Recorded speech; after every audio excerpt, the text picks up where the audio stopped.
الصبح بدا من طلعته۔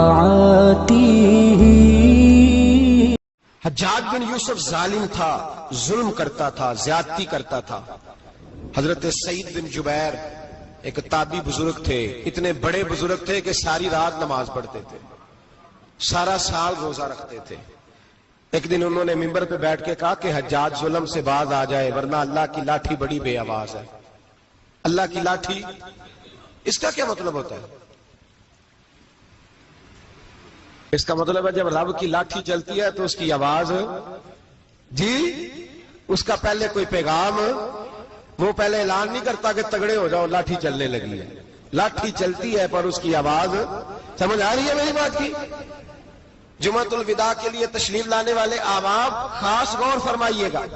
حجاج بن یوسف کو پتا چلا کہ حضرت سعید بن جبیر نے میرے خلاف بات کی، بلا لیا، کہنے لگا تو نے میرے خلاف بات کی ہے؟ فرمانے لگے کی ہے۔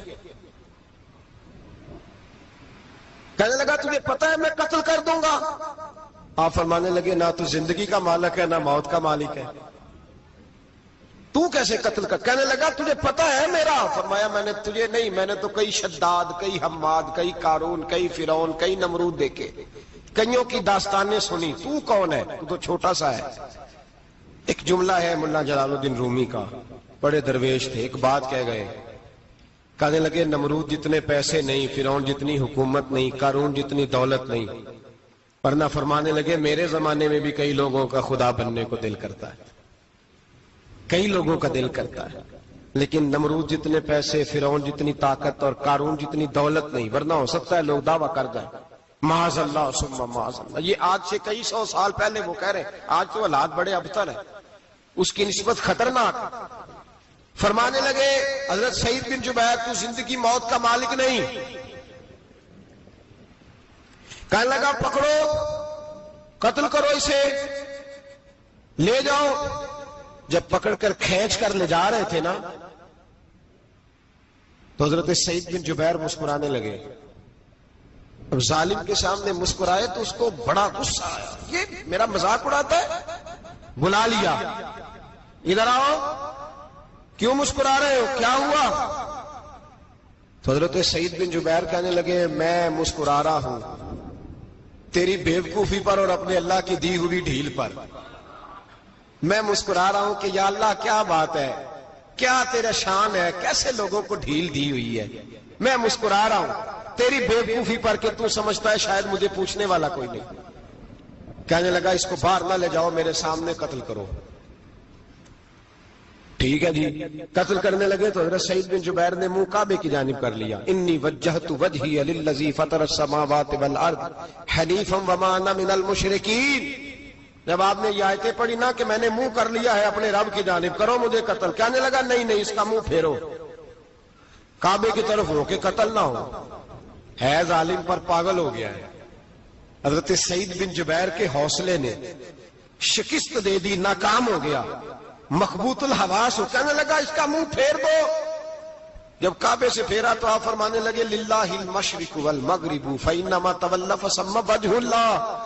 اللہ فرماتا ہے تم مشرق اور مغرب سارا ہی اللہ کا ہے، جدھر بھی منہ کرو گے ادھر اللہ ہی اللہ ہے، جدھر بھی منہ کرو گے ادھر اللہ ہی اللہ ہے، چاروں جانب پھیر دے، جدھر منہ پھیرنا ہے تو نے پھیر دیا منہ۔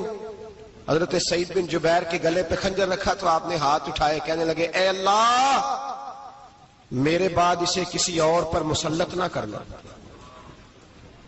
میرے بعد کسی اور پر مسلط نہ، بس میں آخری ہوں۔ جب آپ ذبح ہوئے تو اتنا خون نکلا کہ لوگ کہتے ہیں جتنا اونٹ کے وجود سے نکلتا ہے، تر ہو گیا سارا اس کا دربار۔ ایک سمجھدار آدمی کو بلا کے کہنے لگا اتنا خون میں نے بڑے بندے قتل کرائے ہیں پر اتنا خون نہیں نکلا۔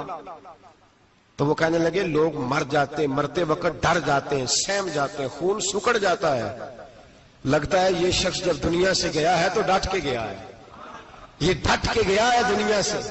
حجاج بن یوسف رات کو سویا تو تڑپ کے اٹھا، کیا ہوا؟ گھر والے کہنے لگے کیا ہوا؟ کہنے لگے سعید بن جبیر خواب میں آئے اور کہتے ہیں اٹھ مجھے بتا تو نے مجھے کیوں قتل کیا، بتا کیوں مارا؟ اگلی رات پھر سویا تو وہی خواب، پھر سویا تو وہی خواب۔ گناہ نفسیاتی مریض بنا دیتا ہے، ظلم تجھے مخبوط الحواس کر دیتا ہے. جب تو زیادتی کرتا ہے تو اللہ فرماتے ہیں کہ تو اللہ کو بھولتا ہے، اللہ تجھے اپنا آپ بھلا دیتا ہے.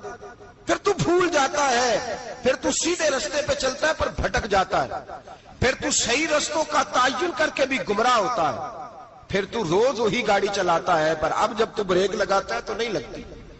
جب گناہوں کے ساتھ تو مخبوط الحواس ہوتا ہے تو روز وہ کاروبار کرتا ہے، لیکن جب تیرے گناہ تجھے گھیر لیتے ہیں پھر اسی کاروبار میں تو نقصان اٹھاتا ہے. حجاج بن یوسف تڑپتا ہے، روتا ہے، یہاں تک کہ بیمار ہو گیا. پیٹ میں درد ہوتی ہے، پتہ نہیں کیا ہوا، تکلیف ہوتی ہے، پتہ نہیں. سارے حکیم، طبیب، ڈاکٹر کوئی نہ سمجھ سکا کہ بیماری کیا ہے. جو بیماریاں خدائی ہوتی ہیں ان کا لوگوں کو پتا، جو آزمائشیں رب کی جانب سے ہوتی ہیں وہ ڈاکٹروں کے ہتھے نہیں چڑھتی. جو تکلیفیں اللہ دیتا ہے ان کا حکیم طبیب علاج نہیں کر پاتے، مشکل. اور شفا اسی وقت ہوتی ہے جب اللہ دینا چاہے، اور جب رب ہی دینا نہ چاہے تو بڑے بڑے ڈاکٹر کہتے ہیں کہ ہمارے بس کی بات نہیں رہی. بغداد سے حکیم آئے، پیٹ دیکھا، کہنے لگے نہ تیرے معدے میں کوئی دقت ہے، نہ تیرے جگر میں، نہ کسی اور جگہ، ماجرا کیا ہے؟ ایک آخری علاج ہے، آخری. وہ کیا؟ گوشت کا چھوٹا سا ٹکڑا دھاگے کے ساتھ باندھ کے منہ میں ڈالا اور پھر ایک باریک سا تنکا لے کے اس کو اندر ڈالنے لگے گلے میں. وہ گوشت کا ٹکڑا جب حلق کے اندر اتر گیا، اس حکیم نے واپس کھینچا تو کیسے ایسی بدبو آئی جیسی کبھی سونگی نہ تھی. جانور، کیڑے مکوڑے لگے ہوئے باہر نکلے، اور جب دیکھا تو جتنے محل میں لوگ بیٹھے تھے چلاتے ہوئے نکل گئے کہ یہ کیا مصیبتیں ہیں. حکیم بھی اٹھ کے دوڑنے لگا. کہا تجھے کیا ہوا؟ کہنے لگے حجاج تیری بیماری زمینی نہیں، تیری مصیبت زمینی نہیں. کہا میری مرض تک تم کیوں نہیں پہنچ پا رہے؟ تو کہنے لگے لگتا ہے تو بد دعا کا مریض ہے، لگتا ہے تو ظلم کا مریض ہے، تو جبر کا مریض ہے. تڑپتا رہا، سسکتا رہا. ایک وقت وہ بھی آیا کہ گھر والوں نے کمرے میں بند کر کے تالا لگا دیا، دیوار سے ٹکرے مارتا. او بھائی، جو گناہوں کے بیمار ہوتے ہیں انہیں شفا نہیں ہوتی، جو ظلم، جبر، بربریت کے بیمار ہوتے ہیں انہیں سکون قلبی میسر نہیں آتا. دوائیاں ان بیماریوں کی بنی ہوئی ہیں جو بیماریاں زمینی ہیں، جو بیماریاں خوراک کی بد پرہیزی سے ہوتی ہیں، جو گناہوں کی بد پرہیزی سے ہوتی ہیں. ان کی بیماریاں، ان کی شفا توبہ ہے، ان کی شفا رجوع اللہ ہے، ان کی توبہ اللہ سے معافی مانگنے سے شفا ہوتی ہے. حجاج جب مرنے لگا تو بلایا، یہ رنگ بھی ذرا ملاحظہ کیجئے گا، 2-4 قریبیوں کو بلایا. پتہ ہوتا ہے نا اپنے کرتوتوں کا آدمی کو، پتہ سارا ہے سردار نوکیتی ہے، پتہ ہوتا ہے سارا. بلا کے کہنے لگا جب میں مر جاؤں تو مجھے رات کو دفن کرنا. کیوں بھائی، عورت ہے؟ کہنے لگا نہیں، رات کو دفنانا.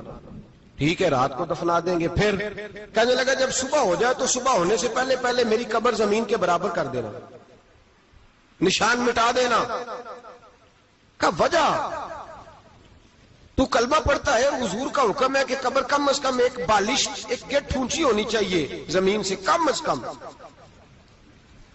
تو تیری قبر مٹا دے. وجہ پتہ ہوتا ہے اپنے ظلموں کا.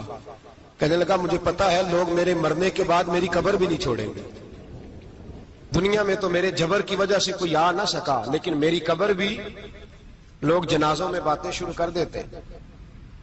جنازوں میں میں نے ایسی بھی داستانیں سنی ہیں کہ کوئی مرا تو لوگ جوتوں کا ہار قبر پہ ڈال آئے.